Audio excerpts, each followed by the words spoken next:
Welcome back to another edition of Daily Footnotes for Don't Judge a Book. Our next question comes from another faithful listener.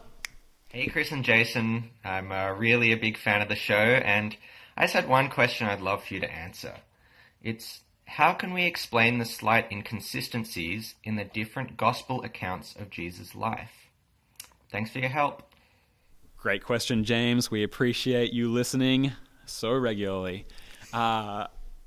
Jason, I think this starts with the different purposes for the Gospels. Maybe mention, what are the Gospels? What are the different purposes? Yes, we've got 4 Gospels in our Bible: Matthew, Mark, Luke, and John. And I think that the writers all have a different purpose in actually writing their account. And so Matthew, his purpose was to convince the Jews that Jesus was the one prophesied in the Old Testament. So he uses the most Old Testament references to Jesus by far.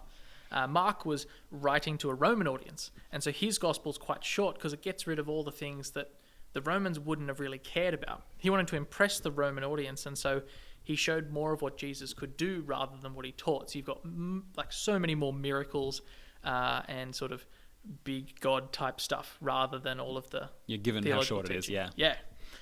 Luke, he's writing to a Gentile audience, so he's focusing on Jesus' love for the outcasts in society, for those typically not accepted by the Jews. And John goes off on his own. 93% of the content in John isn't in the other Gospels. His is written much later, and he just sort of fills in what the others don't have. Great. And so those differences in purpose can account for why we see some of what somebody's called an inconsistency. Some of these, what people are calling inconsistencies, might just be because of paraphrasing or interpretation.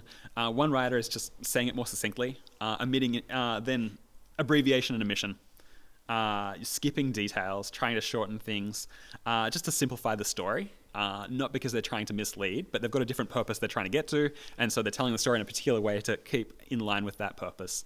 There's strong themes through each of the Gospels, which they're trying to maintain. That's how you have a theme, you maintain it. Sometimes you'll see reordering of events and sayings, again, because they're trying to line things up with their theme. Not mislead, just be thematically consistent. And finally, they might be reporting similar events or sayings, but that are slightly different. And so the accounts are slightly different. So Jesus might have taught this in this place, and then that in that place. And they're quite similar because he taught similar things, but they're not exactly the same.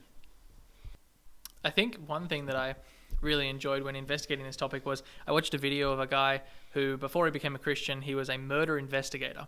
And he said the first thing he would always do when he got called to come in was he'd say, if there's an officer on the scene, get him to separate the eyewitnesses. Because if you leave eyewitnesses together, they'll form the same story. And when the investigator comes, he only gets one perspective. Whereas if there's 5 people that saw what happened, if he asks them individually, he'll get different little pieces of the puzzle, which actually gives him a more complete picture of what happened or who was involved. And so it's really interesting to hear how, even though these people all witnessed the same thing, they came at it from different perspectives and they noticed different things in the story. And so I think when we read 4 stories, which do have a lot of similarities and go in the same direction, but have those different, perspectives, I think that actually adds to the accuracy of what we're reading. Yeah, great.